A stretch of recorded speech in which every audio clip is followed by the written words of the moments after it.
Hello, everybody, and welcome back to Squid Junction 48. We are here in losers semifinals. Grimace Shakers on one side, 11-11, Make-A-Wish on the other. Staff, are you excited? I am, Jeannie, and I've made a wish here today, and my wish is that we get an exciting match from 11-11 Make-A-Wish and Grimace Shakers, which I think we will because we've been seeing a lot of Grimace Shakers today, Jeannie. Yes. Grimace Shakers have been popping off on stream, popping off in tournaments. Not so much on Dapple because they, NA team don't play in too many Dapple tournaments because all of them are EU, except for Squid Junction and 20XX. Please bring that back. Anyway.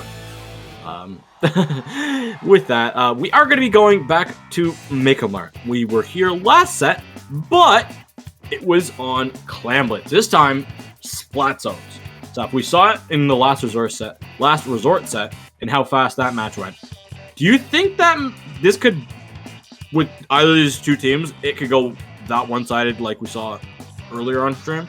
If you're keen on getting the wipeout early, then I absolutely think that it can, but you also need to be able to spread your members out effectively if you want to go for that lock position, because it's really easy for the flank to come in, especially from that left side. If you're kind of by Glass Melons area, it's really easy to try to enter through that way. So if you're able to maintain that area for yourself and also be watching on that right side where the right stack is going to be, it could be absolutely huge for you to try to maintain the lockout here. But we have not really seen too much of Make-A-Wish here, Jeannie. At least you or I haven't, but we've seen a lot from Grimace Shakers, so we know what Grimace Shakers is kind of cooking here. But so far with Make-A-Wish, we have a Nautilus out, Jeannie. I see an N-Zap too. I mean, there's juice to be had as well, and so there's no juice on the side of Grimace Shakers, so I'm wondering how that's gonna fare. For the past few matches, it's fared pretty well for them. Grimace Shakers, their comp can work wonders here. They Make-A-Wish. They are locked and loaded and ready to go, and they're doing well. They're playing together, playing coordinated, using their crab, using that tacticooler to make sure that the respawns come in quickly, and they've got control. Looking to see what the Nautilus and the Tri-Slasher can really cook with their ranges and their ledge control. Yeah, a lot of power to be had from that Nautilus there. The Nautilus keeping a really keen eye on that right drop side, like I said. But Grimace Shakers able to make a very swift entry back into this map area here. Strong control of that right stack from their perspective there. It looks like Kingja trying to help take the fight into the corner there, causing the jump out there. And also the man advantage is on Grimace Shaker's side right now, but having that crab at their disposal, Make-A-Wish has to be careful here where they want to launch that, especially with Femboy being able to come in and going in for the trade there. There's a lot of aggression that Grimace Shakers has, and so if they want to try to get back into this map and utilize the inkjet of their own with that crab take, it's going to be crucial for them to try to get some key positioning here. Yeah. One thing I want to note is that Grimace Shakers, they got their zone cap for absolute free. They use no specials to take it. It's so far from Make-A-Wish. It's costing them everything. It's costing them their lives. It's costing them their specials. Grimace Shakers are not making it easy at all. And Aang, I think, is going to be punished out here by Stan. No, Stan gets taken out by the Nautilus. Nautilus is going to try and get another pick, but they won't be able to. Femboy going to be going in with Kingja. He's going to be able to take out at least two there. K is the last one alive, just a zap, and there's very little time. Make-A-Wish. They got to run for the zone, and they got to get there really darn quick. Yeah, they're bringing out K, bringing out that juice right away for everybody that's responding, but it's just not enough time, Jeannie. They had the perfect soft wipe there to kind of control the remainder of that game. Make-A-Wish had no time to try to get back out into that map, even with juice online. So Grimace Shakers, well played, and it's exactly what you said. That initial zone cap that they had, that was free. It's free real estate. Free real estate. That was such a good one. Hey, that was the first fist bump that we've had on mic. So that's something. Yeah, I just gotta say for Make-A-Wish, they had 3 members up. I think it was 4. They had 4 members up. I know their 4th was not in position to defend the zone, but Grimace Shakers just kind of walked up. They didn't use a special. They used Bubbler once the zone was capped, but I can't feel like that was not a massive blunder because they just were never able to retake the zone again. Yeah, absolutely. I mean, they had a really an easy lockout from the start there. Make-A-Wish kind of got staggered coming back in here. And going into Undertow on Tower, Jeannie, I mean, Make-A-Wish has got to be really careful about what Grimace Shakers is going to bring to the table because they came out strong, and as soon as they were kind of able to take the zone and to push forward, it was over for them. So that Make-A-Wish has to be really careful here with how much space they want to give Grimace Shakers to work with. Yeah. It's gonna be, I feel like, a better map for Make-A-Wish. It has to be. If they want to stay alive in this tournament, it has to be a better map for them. Going with the Tri-Slosher and the Nautilus and the rest of the weapons that they did, that they were rocking with, I feel like they can keep some control. And with the tower, this map can snowball with the big bubbler of the roller of King J's roller on the tower, but it's not like zones on Mako, because that roller just doesn't have those ledges that it can almost be anywhere. You know where the tower is going to go, so you have to kind of focus your aggression there, so you know that roller will most likely be in the tower's vicinity. And making sure that you have your Slayers following the tower in front is also going to be crucial as well. You want to make sure that you can take those fights when the opposing team is going to come towards the tower. But this is essentially going to be our matchup here. No changes to be had, Genie. So Make-A-Wish needs to try to combat the aggression that Grimace Shakers is putting on the table. Winning these fights is going to be absolute for them if they want to stay into this map. And they gotta make a note that Grimace Shakers, they've got 2 members with that quick respawn. There's gonna be the Spotlings are able to take out opposing numbers on the other opposing teams, which is good. But Grimace Shakers, they're gonna be pushing the tower forward first. Aang's gonna have to watch out. They did take out Femboy with those missiles. Gonna push all the members of Make-A-Wish back. It's gonna be Stan going down as well. There's gonna be Kingja, who's coming in from the back line, trying to take out the rest of the members of Make-A-Wish, but not gonna be able to. This is good here for Make-A-Wish. This is good Saf. Let's see if they can push it further. Yeah, they're going to take this first checkpoint with ease, especially with that rain following up, taking down the spine area too. Tri-Strike's coming out to displace that crab tank off of there, but that ain't no thing because Calby's still going to get a pick there, looking for the second one. Getting pushed by Kingja though. Kingja getting an excellent pick off that crab tank as soon as it was over. Femboy trying to fly in here with some follow-up to get some damage down. But ending it at the 70 for Make-A-Wish. But Make-A-Wish is not going to give up yet, Genie. They do have that first checkpoint in their back pocket. They want to get it to the second checkpoint, but they really need to be careful of the control in this corner area here. Taking the fights is essential, but with Grimace Shaker's aggression, Stan taking an excellent pick off of Candy there. Looking for Aang as well. They are 2 kills in. Looking for the third now. Grimace Shaker's trying to take this first checkpoint here. They have the man advantage to do it, Genie. They just got to hold on to it tightly. They do, and they're able to get through it. This is going to be good for them. They also they've got Tri-Strikes online. They're going to be using them. They got Big Bubbler. It's gone. Missiles are going to be coming out for Stan as well. Grimace Shakers, they got everything in their favor. But Kibi is going to be able to go in with that crab. They're going to get one, and Candy with that Tri-Slosher is able to get a second. This is big for them. And King just gone down as well on the side, I believe, to Aang. Huge defense for Make-A-Wish. They did get, the tower did make it to the second checkpoint, but it didn't make it through it at all. Yeah, now with their follow-up to be had here, you got 2 people on the tower. You have the follow-up from the Inkjet as well. The juice has been cracked as well, so that quick respawn is online for the members of Make-A-Wish right now. They are putting more points on this board, Genie. They are going to flip the lead here, holding on to the second checkpoint. About to fall, especially with being on that crab tank, providing a lot of pressure here. You can see all 3 members that are remaining on Grimace Shakers are trapped in this upper area there. But now, with 1 member of Make-A-Wish going down, they're able to enter back in. That's 2 members there, especially with Femboy on that Inkjet, providing a lot of and a lot of space for Grimace Shakers to work with here. They are going to end up 24 mark, so Grimace Shakers has a lot of ground that they got to make up here.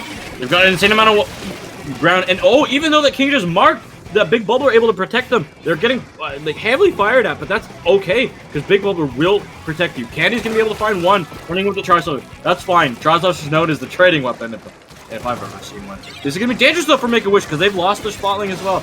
Femboy, Inkjet, no one else on Make-A-Wish can fall. This checkpoint on the second checkpoint will be going to Grimace Shakers. This is massive sap.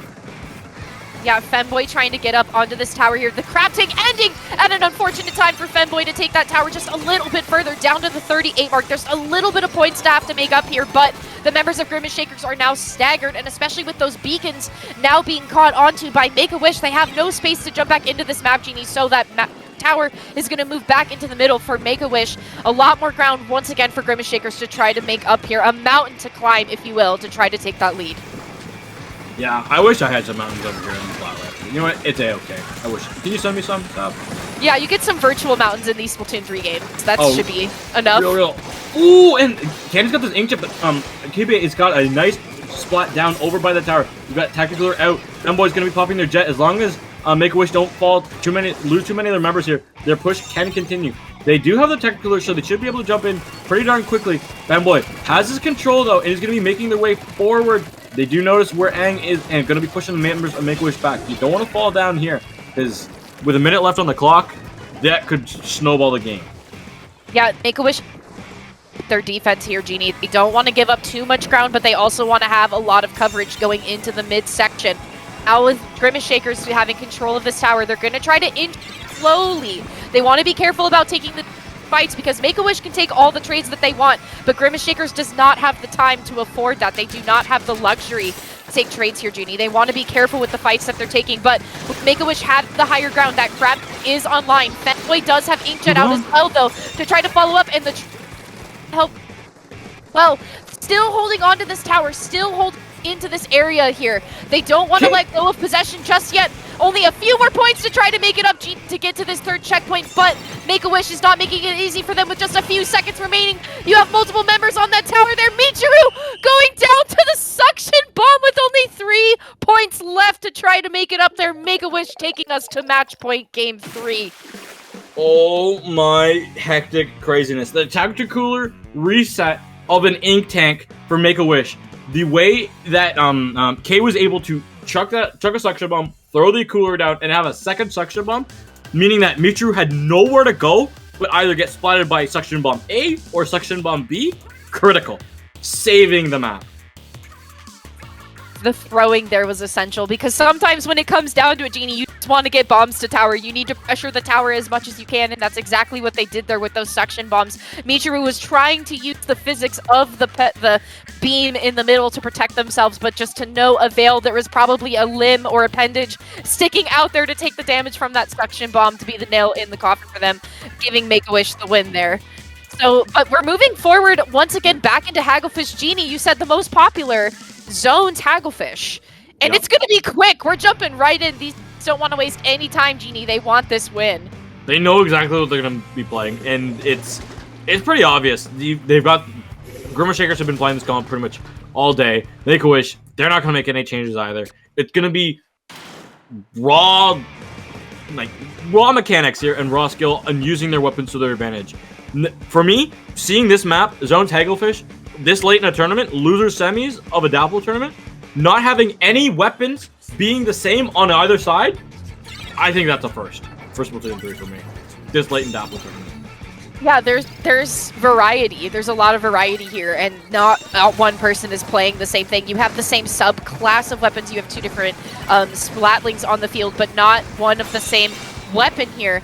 And quick possession going to be taken by Grimace Shakers, but a quick follow-up response by Make-A-Wish here. You have Aang pushing forward with that rain as well, trying to look for the lockout here against Grimace Shakers. They're not going to make it easy for them to come back into this match. 3 different members trying to look at this canopy area for a jumping point. But with having Aang so far pushed up, they have to focus their attention on this opposing force that's trying to come through. And an excellent trade there by Aang off Femboy, huge. That means that Grimace Shakers loses their range advantage here with Kingja trying to flank and shark on the side here, but Make-A-Wish just has such a strong presence on this map right now. Grimace Shakers is having trouble getting in. Yeah, and Kingja's gone. That's gonna be huge. And Candy, again, Candy's just been up in the spawn. Where's this recall going? So where's the spawn? Candy's been in the spawn of Grimace Shakers for a while. This is gonna be tri-strikes. One of them's gonna miss. That's devastating, because that's not even gonna get the zone. No. 2 go down for Make-A-Wish. This is an opportunity. Michiru's gotta pay the zone. No. Make-A-Wish coming up clutch and taking that miniature reverse sweep in loser semis to knock out Grimace Shakers. A definite contender in this tournament. They had it from the beginning, Genie. I mean, Make-A-Wish was in the map immediately. As soon as Grimace Shakers was able to get a few points on the board, Make-A-Wish immediately flipped that map, and it did not go out of their possession for the rest of the game. They held on to that lockout scenario for as long as possible, taking it down, and they're going to be moving forward. We're not moving down. We're moving forward. Make-A-Wish, Love 11 make their wish, and they are moving forward in this losers bracket. Well, technically they're moving up because they get to go to losers finals. They get to be playing against Half-Cent for the opportunity to play against Last Resort, who've been cooling off. Been keeping up with the Arashi stream. They've been not really cooling off. They've been staying in fresh in open as a team. But congratulations, Grimace Shakers. I know that's not necessarily a result that they were looking for with the performances they've been having in the past couple of weeks. But still, 4th, that's pretty good for any team. Absolutely. And they had to make it a long way to get 4th. It's not an easy feat to do. And so, I mean, huge congratulations to them for making it this far, because that's still amazing out of how many teams that are registered for this tournament. Yeah, tons. I don't have the exact number. Let's see if I can find it. Nope. Not a quick click for me. But with that, we are gonna go to a quick little commercial break so we can set up the match between 11-11 Make-A-Wish and Half Send. Losers finals is coming up right after this. Don't go away.